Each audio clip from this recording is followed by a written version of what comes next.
Okay, wow. These conversation transcripts you send over about hypnosis have really gotten my attention. I'm really interested to dig into this. Yeah. It looks like we're going deep into this world of hypnosis, but not the kind we usually think of, Right. Like the stage show stuff. Yeah, exactly. These experts are calling it non-formal hypnosis. What do you think about that? Yeah, I think it's interesting because they're really trying to, I think, kind of break down Mm-hmm.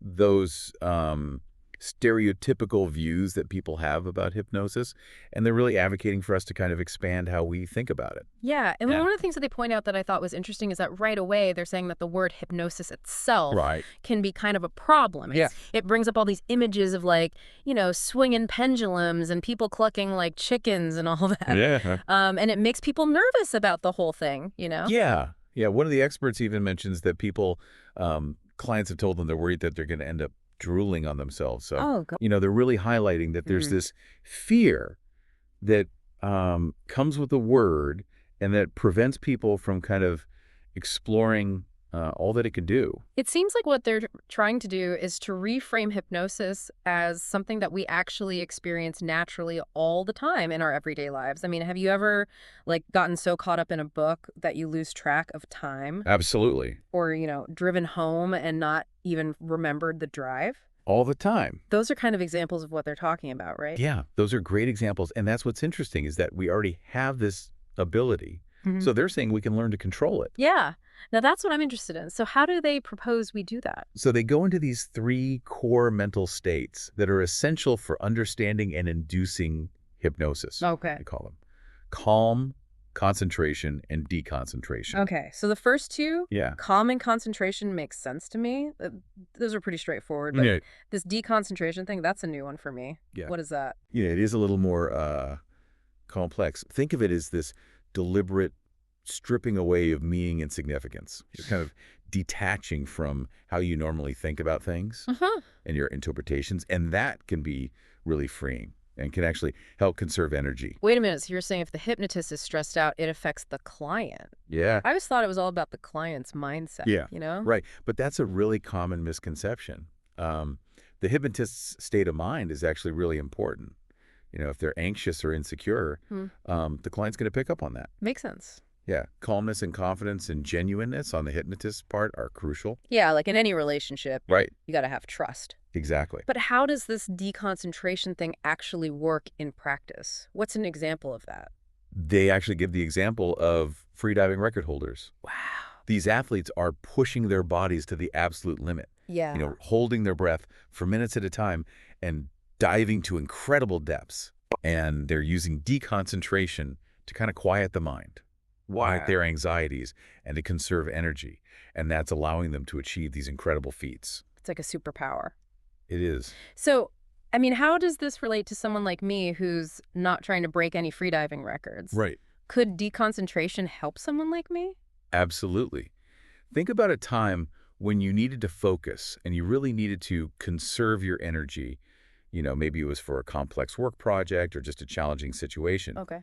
Deconcentration could be the key to pushing through those moments. So you're saying I could use it to achieve my goals. Exactly. So we've got calm as like the foundation, concentration builds on that, and then deconcentration is like this secret weapon for unlocking your potential. Exactly. Heh. And they take it a step further by actually connecting these states to creative thinking. So they're arguing that creativity, Okay. the kind that isn't bound by logic or rationality, is really at the heart of hypnosis. Now that's interesting because when I think about hypnosis, I tend to think of logic and commands. Right. Like, you're getting sleepy. Yes. You are a chicken, all that stuff. And they address that. They address that pretty directly. They're saying that hypnosis is not about forcing someone into a specific state. It's about accessing the imaginative, the symbolic part of the mind. So instead of logic and commands, it's more like tapping into that wellspring of creativity that we all have inside us. Precisely. Okay. It's about accessing that part of the mind that isn't bound by logic Yeah. and using it to achieve these desired states. I see what you're saying. It's like when you get stuck on a problem and you're just stuck in that logical thinking. Right. And then all of a sudden, boom, you get that flash of insight, that aha Yeah. moment. Exactly. That seems to come from a different place. Exactly. And that's where the power of hypnosis can come in, Yeah. It helps bridge that gap between the conscious rational mind and the subconscious creative mind. This is really starting to paint a different picture of what hypnosis is all about for me. Yeah. But how do these principles actually work in real life? I mean, do they offer any specific techniques or examples or anything like that? They do, and that's when they start to shift from the abstract concepts to like practical applications. Okay, I'm ready. Let's get into the nitty-gritty. What kind of techniques are they talking about? So one example they highlight involves a simple physical action.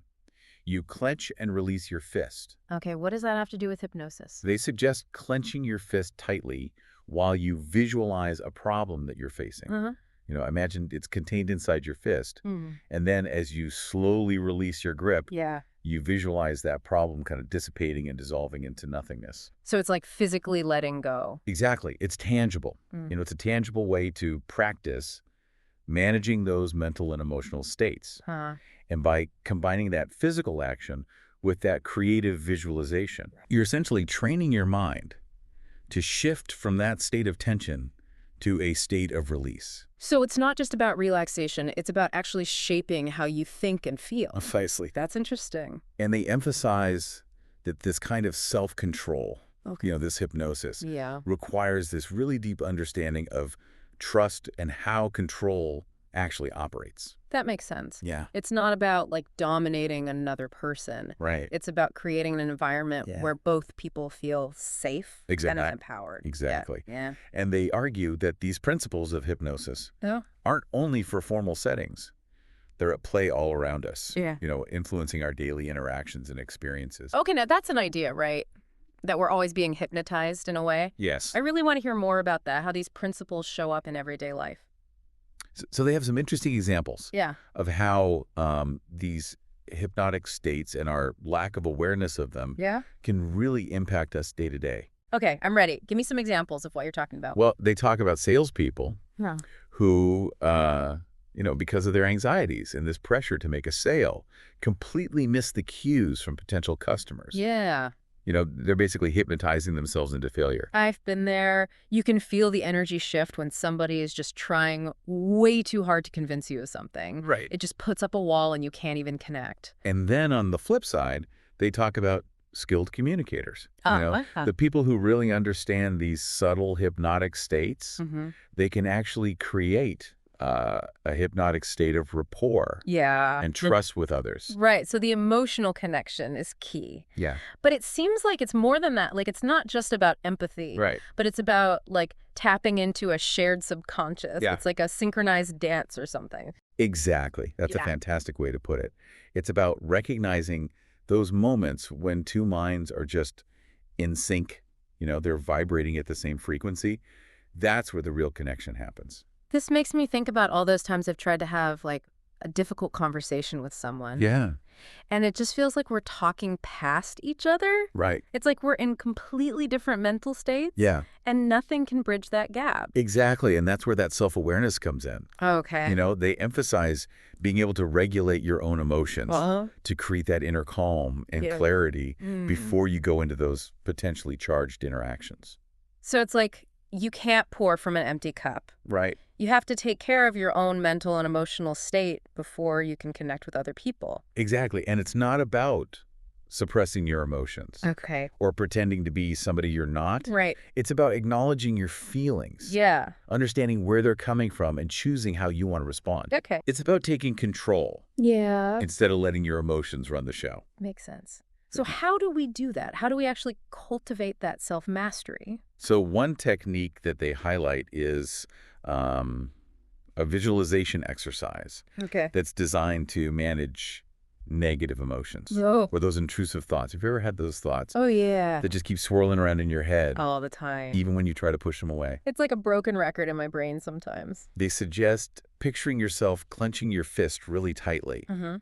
and imagining that problem or that negative emotion being contained within your fist. Mm-hmm. And then as you slowly release your grip, Yeah. you visualize that problem dissolving into nothingness. So it's like you're physically releasing that thing that's been weighing on you. Exactly. That could be helpful for anxiety. Absolutely. They're pointing out that this simple action, Yeah. combined with that focused intention, Mm-hmm. can have a really profound impact on your emotional state. Mm. You're basically retraining your mind to respond differently Right. to those internal triggers. So it's not just positive thinking, it's more like building a mental muscle Yeah, exact. to redirect those negative thought patterns. Yes, exactly. Okay, that makes sense. And they emphasize that, like any skill, it takes practice. Right. And the more you engage in those exercises, the easier it becomes to access that state of inner calm and Okay. clarity. So it's like training for a marathon. Yes, You don't just wake up one day and run 26 miles. right. You have to train for it. Exactly. And they're arguing that this mental training is really essential for achieving any kind of change in your life. Yeah, okay. Whether you're trying to break a habit, overcome a fear, or just navigate everyday life with more grace and resilience, it all starts with developing the ability to manage that internal state. So we have the power to become our own inner hypnotists, Right. to kind of guide our thoughts and emotions toward the outcomes we want. And they're very clear about the ethics Okay. that come with that power. Yeah. They emphasize that true hypnosis is about empowering others, Right. not controlling them. It's about helping people access their own inner resources, their own innate capacity for healing and transformation. So it's not about imposing your will on somebody. It's about creating a space for them to connect with their own wisdom and potential. Exactly. And I think this really interesting distinction between knowledge and skill. Okay. So it's one thing to understand these principles of hypnosis intellectually. Right. It's another thing entirely to develop the skills to apply them effectively. This deconcentration thing is really interesting. Yeah. It's mind-blowing, but I'm having trouble grasping it. Can you give me another example? Okay, so imagine an artist who's struggling with a creative block. Okay. They're fixated on the outcome, on creating a masterpiece. Right. And that pressure just creates all this tension and stifles their creativity. Mm-hmm. But if they can shift their focus, Okay. deconcentrate from that outcome Yeah. and just immerse themselves in the process, in the joy of creation itself, that's where the magic happens. So it's about letting go of the need to control the outcome Exactly. and trusting that the creativity will just kind of flow naturally. Right. And that's a skill that you can cultivate through practice. So it's not about some magic formula. It's about doing the work and dedicating yourself to it and being willing to make mistakes and learn. They compare it to learning a musical instrument Okay. or mastering a martial art. Yeah. You can study the theory all you want, Right. but mastery comes from that consistent practice. So it's a journey. Yes. It's not about instant gratification. It's about embracing this whole journey of transformation. And they highlight the importance of finding a teacher, or a mentor who can guide you. Okay. Someone who's already walked that path that can help you navigate the challenges. Like a personal trainer for your mind. Exactly. Okay, that's a good analogy. They use this beautiful analogy to describe the role of a skilled hypnotist. They say they're like a gardener tending to the fertile soil of the subconscious mind, Wow. I like it. nurturing the seeds of potential that lie within each of us. So it's not about control. It's about creating the right conditions for growth. They argue that this approach to hypnosis can actually revolutionize Wow. not just individual lives, Yeah. but entire societies. That's a pretty bold statement. How Yeah. so? They believe that by understanding these principles of non-formal hypnosis, by recognizing and harnessing these subtle influences that are always at play, Mm-hmm. we can create more harmonious relationships, more effective communication, and more creative solutions to the challenges we face as a global community. So it's about moving beyond the limitations of our conscious minds and tapping into that vast potential of the subconscious. Precisely. Wow, that's inspiring. They're saying that the solutions to the world's problems aren't out there somewhere. Right. They're within each of us, waiting to be unlocked through the power of the mind.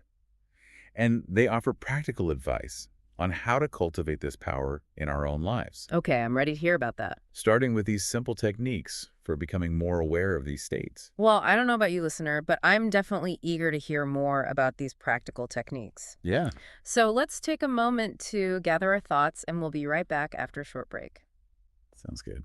It's kind of wild to think that we're always influencing each other's, mental and emotional states, even if we don't realize it. It is, yeah. It's like we're all connected in this web of hypnotic influence. Right. It's like we're all swimming in it all the time. Yeah. And they really emphasize that, once you start to understand these states, you realize that it's not this esoteric thing. Right. It's actually happening all the time, shaping the way we see the world. before the break, you were talking about salespeople accidentally Oh, yeah. hypnotizing themselves into failure because they get so caught up in their anxieties. Yes. I've definitely been there. And that's what they argue, Yeah. that true mastery of Mhm. hypnosis lies in understanding and influencing these subtle stakes Okay. that are always at play. So instead of trying to force our message on someone, it's more about creating the right conditions so they're actually receptive. Exactly. Okay. They give this example of a skilled communicator who, by cultivating a state of rapport Right. and trust with another person, Mm-hmm.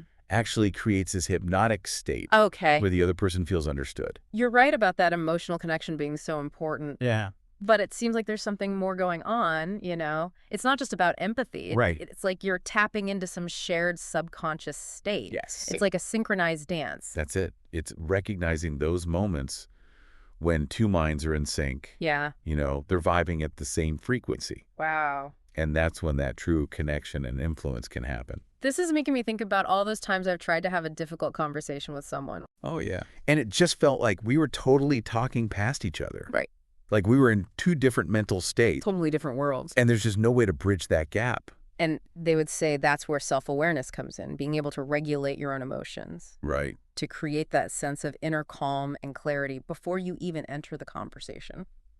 So it all goes back to that idea of you can't pour from an empty cup. Right. You got to take care of yourself first Yes. so that you can connect with other people. And it's not about pretending to be somebody you're not or Right. suppressing those emotions. Yeah. It's about acknowledging how you're feeling Mm-hmm. and understanding those feelings, Okay. then choosing how you want to respond. So it's about taking control of the narrative. Yes. Okay. So how do we actually do that? How do we get to that level of self-mastery? They talk about a visualization exercise Okay. that's designed to manage negative emotions and intrusive thoughts. Okay, I'm listening. You know those thoughts that just keep swirling around in your head? Oh, yeah. Even when you try to push them away, Like a broken record. they suggest that you picture clenching your fist Okay. really tightly, Uh-huh. imagining that problem or that negative emotion Yeah. contained in your fist. Okay. And then as you slowly release your grip, Yeah. you visualize that problem Mm-hmm. just dissolving into nothing, Wow. like smoke dispersing in the wind. It's like you're physically releasing that thing that's weighing on you. Exactly. That could be really helpful for anxiety.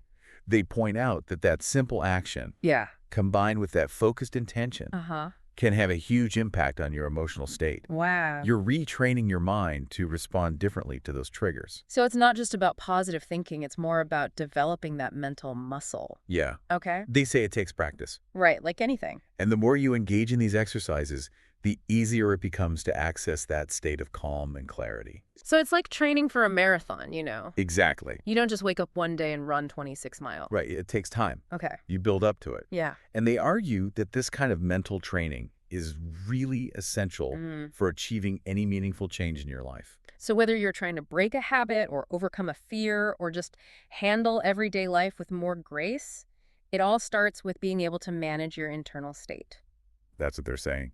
So it sounds like we have the power to become our own inner hypnotists in a way, Exactly. to guide our thoughts and emotions toward what we want. And they're very clear about the ethical considerations that come with this power. Okay. Yeah, that's important. They emphasize that true hypnosis is about empowering others, Right. not controlling them. Not manipulating. It's about helping people access their own resources, their own innate capacity for healing and transformation. So it's not about imposing your will on someone. It's about creating the space for them to connect with their own wisdom and potential. And they actually make this really interesting distinction between knowledge and skill. Okay. So they say, you know, it's one thing to understand the principles intellectually. Yeah, you can read about it. Exactly. Right. It's a whole other thing to develop those skills Right. to actually apply it effectively. Right. So this deconcentration thing, Yeah. it's mind-blowing, but I'm still trying to wrap my head around it. Yep. Can you give me another example? Sure. Imagine an artist who's struggling with a creative block. Okay. They're fixated on the outcome. They want to create a masterpiece. Right. And that pressure creates so much tension and actually stifles their creativity. Uh-huh. I do that. But if they can shift their focus, Yeah. deconcentrate from the outcome, Let go of the outcome. yeah, and just immerse themselves in the process and the joy of creating, That's where the magic happens. So it's about letting go of the need to control everything Exactly. and trusting that the creativity will flow. And that's a skill that you can develop with practice. So it's not about finding the magic formula. It's about actually putting in the work. Right. And they compare it to learning a musical instrument Okay. or mastering a martial art. Mm-hmm. You can study the theory, Yeah. but true mastery comes from consistent practice. So it's a journey of self-discovery. Exactly. It's about embracing the whole process. And they highlight the importance of having a teacher Yeah. or mentor who can guide you along the way. Right. Someone who's been there. Someone who's been there who can help you navigate those challenges. Like a personal trainer for your mind. Exactly. I like that. They use this beautiful analogy to describe the role of a skilled hypnotist. Okay. They say that they're like a gardener tending to the fertile soil of the subconscious mind, Wow. That's a nice image. nurturing the seeds of potential that are within each of us. So it's not about controlling the outcome. It's about creating those conditions for growth.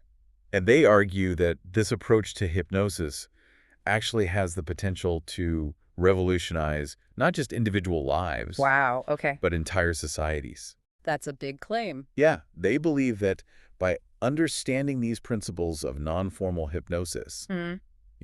by recognizing and harnessing those subtle influences, Yeah. we can create more harmonious relationships, more effective communication, Mm. and more creative solutions to the challenges we face as a global community. It's like we have to move beyond the limitations of our conscious minds and tap into that vast potential of the subconscious. Exactly. Wow, that's really powerful. It is. And they're saying that the solutions to the world's problems aren't out there somewhere. Yeah. They're within each of us, Right. waiting to be unlocked through the power of the mind. I love that. And they give specific advice on how to actually cultivate this power in our own lives, Okay, I'm ready for that. starting with simple techniques for becoming more aware of these states. Well, I don't know about you, listener, but I'm definitely ready to hear more about these practical techniques. Let's get into it. Okay, so before we were talking about how we can cultivate this power in our own lives. So where do we start? What are some things we can do? They really emphasize this idea of self-awareness, Okay. and specifically becoming more aware of those triggers that can kind of throw us off balance. Triggers. Can you explain that a little more? So think about those things Okay. that evoke those automatic emotional responses in you, Uh-huh. often without you even realizing it. Okay. It could be a certain tone of voice or Right. a particular situation or even just a thought pattern. So like when somebody cuts you off in traffic and you instantly get angry, Yeah, or when you're about to give a presentation and your heart starts racing. exactly. Those are your triggers. Yeah. Those are the cues that activate those pre-programmed responses in your subconscious. So how do we like break free from those knee-jerk reactions? How do we become more aware of those things and regain control? They say you have to become a detective of your inner world. Okay. So pay close attention to your physical sensations and your emotional responses throughout the day. Yeah. Start to notice what situations or interactions or even thoughts trigger those feelings of stress or anxiety. So it's like a mindfulness practice in a way. You're just It- becoming more present. Yeah. Okay. And once you can identify those personal triggers, Uh-huh. you can start interrupting those automatic, often unhelpful responses. Okay, so instead of just reacting, we create a pause, Yes, a space to make a choice. exactly. But how do we do that when we're in the heat of the moment? They say one of the simplest but most powerful tools is the breath. Yeah. Taking a few deep conscious breaths can really instantly shift your state. Yeah, I've noticed that when I'm stressed, I'm holding my breath or Right. taking really shallow breaths. Yeah, it's amazing how powerful Yeah. something so simple can be. So deep breaths. And then combine those deep breaths with an affirmation Okay. or a mantra. like I am calm. Exactly. Or I am in control. You're right. Repeating those phrases, especially when you're feeling triggered, Yeah. helps to kind of reprogram your mind. So you're not suppressing the emotion, you're actually shifting to a more positive state. Exactly. Right. You're creating a new pathway in the brain, Right. a more constructive way to respond. Okay. And remember, this is a process. Right. It takes practice. Oh yeah, like anything. The key is consistency. Yeah, you don't learn to play the piano overnight. Exactly. It It- takes time. It takes time and dedication. Okay, so we've talked about triggers and breathing and affirmations. Anything else we can try? They talk a lot about visualization. Okay.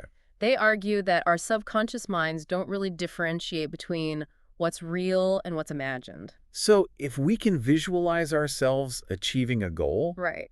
our subconscious will start to believe it's possible. Exactly. They suggest creating these vivid mental images Okay. of yourself succeeding, engaging all of your senses. Wow. Imagine seeing yourself accomplishing that goal, feeling the emotions, Yeah. hearing the sounds of celebration. It's like a mental blueprint. Yeah. Exactly. The more real you make it in your mind, the more likely it is to manifest in your life. Okay, so like a roadmap for transformation. Right. Okay. But they remind us that the techniques are just one part of the equation. Right. The real power comes from your intention and the belief that you bring to the practice. So it's not enough to just go through the motions. Right. You have to believe it. You have to believe that it's possible. Exactly. Okay. That's where the real journey begins. It's all about recognizing your own potential Yes. and tapping into that. And embracing the power of the mind. Well, this has been a really fascinating deep dive Yeah. into the world of non-formal hypnosis. It's so much more than just a stage act Right. or a therapeutic technique. Yeah, it's really about exploring the human mind Exactly. and all of its incredible potential. And this is just the beginning, you know? There's so much more to discover and experiment with Right. and experience. The world of non-formal hypnosis is vast, Yeah. and it's constantly evolving. Keep an open mind. Yeah. Keep learning. Right. And most importantly, believe in your own power to create the life you desire. Thank you so much for joining us on this deep dive, listener. We hope you found it as insightful and inspiring as we did. Thanks for listening.